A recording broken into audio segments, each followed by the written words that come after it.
Hello everybody, this is Andy speaking. On my channel I'm talking about all things burnout related, and today I want to talk about why I burned out. But first I would like to take a step back and look at the official definition of a burnout according to the World Health Organization.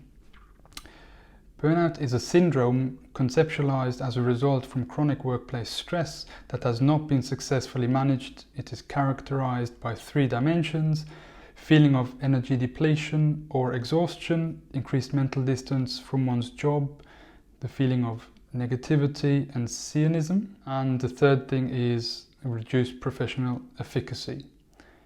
Now, I've felt all these issues, so I can very much agree with that statement. The second part goes, burnout refers specifically to a phenomenon in a workplace or in an occupational context and should not be applied to describe experiences in other areas of life. I'm not sure I fully agree with the second part here, because I know people that burnt out not at work.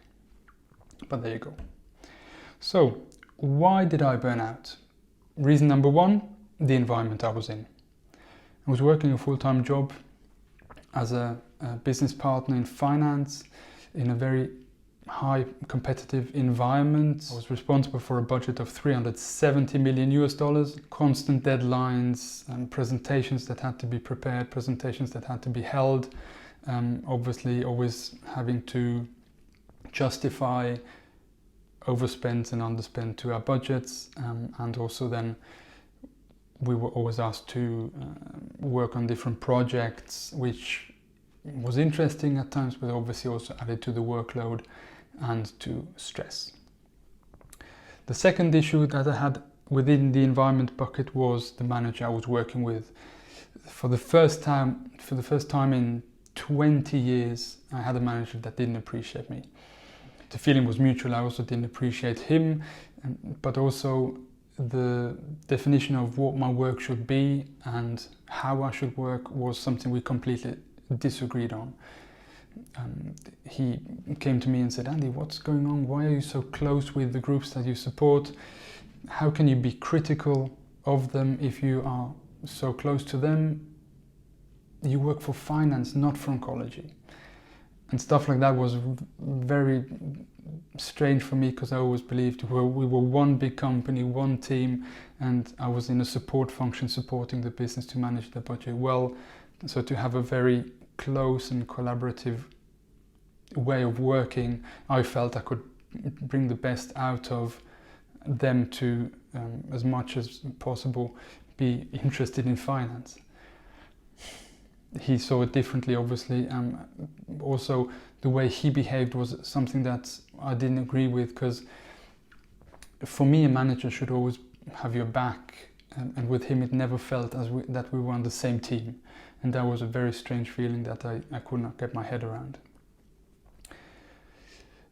Under the environment umbrella, I also want to talk about my hobby. I used to play football for 30 years, but had to stop due to a back injury.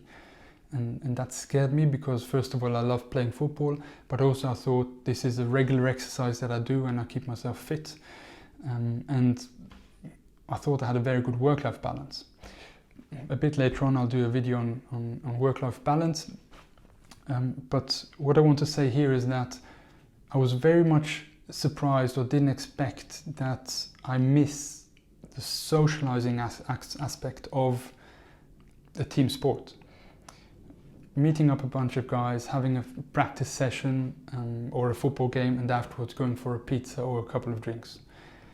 That's something I didn't realize that I enjoyed so much, and I completely missed that. And not having my football, the work-life balance, nor the social aspect of a team sport definitely also contributed to my burnout.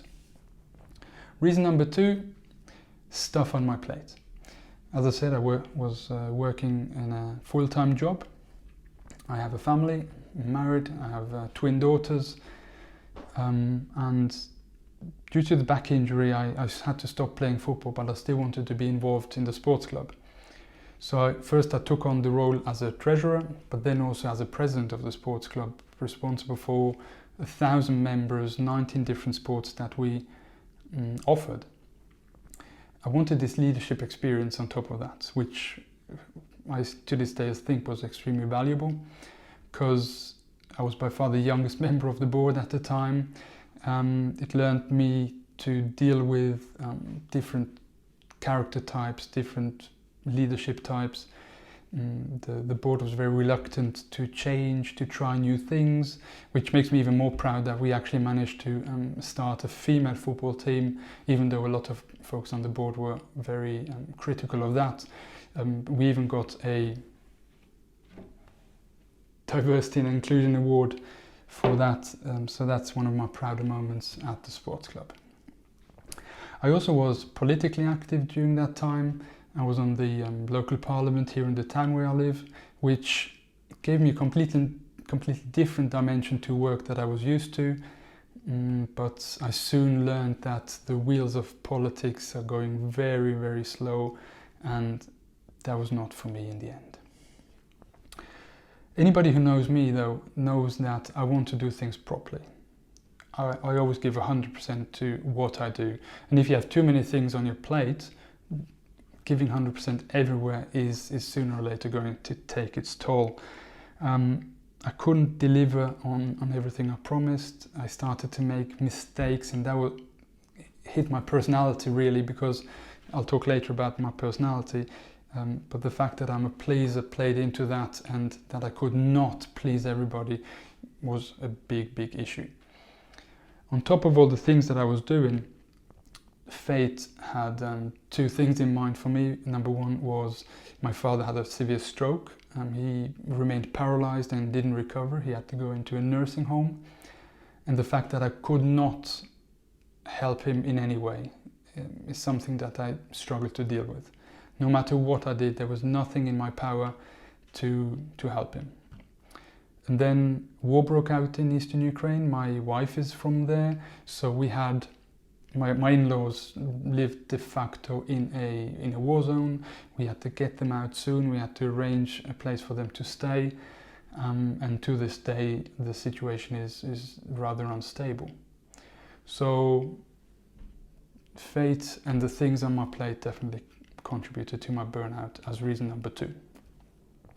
Reason number 3, my personality. Two main character traits that I have from my personality is that I'm a pleaser and I struggle to say no. Now, I don't think that pleasing folks in general is a bad thing, but sooner or later, if you have many people to please, it's going to be an issue. Especially damaging was to me when I started to make mistakes, when I started to not being able to deliver on my promises, because that made me start to feel unworthy. I was a failure. That was the feeling I had. And I was asking myself, is there anything that I can do right anymore? And that was very damaging to my self-confidence, my self-belief.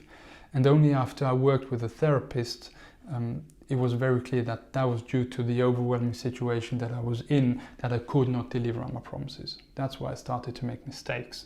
So once I learned that, I wasn't so hard on myself, because it was a phase in my life, but definitely also contributing to my burnout. Saying no is something that I worked on a lot during my recovery. Knowing when to say no, how to say no, is actually very liberating. But obviously, if you struggle to say no, sooner or later you're going to have so many things on your plate that it's simply going to be too much. Let alone your own priorities and the things you want to do go down the toilet as well. Now, what I also find very important is that I'm an introvert. Okay, being an introvert is not important, but the knowledge of being an introvert is something that is very valuable, because introverts lose energy in a certain way versus extroverts, or introverts recharge differently to extroverts. And the knowledge and then being able to apply that is something very important that I didn't do in the past. Now I have this knowledge and I can apply my resting periods accordingly, which helps me a lot today. Now, on all these aspects regarding my personality, I'll do feature videos and I'll go into more details then. But what I'm trying to say here is that yes, your environment plays a role in if you're healthy or not. Yes, the things on your plate can get too many and contribute to your burnout, but you also have to take a good long hard look into the mirror at yourself, because that's the most immediate area under your control where you can take actions starting today. Thank you very much for listening. If you liked the video, please give it a thumbs up and subscribe to my channel. I would very much appreciate that, and see you in the next clip. Ciao.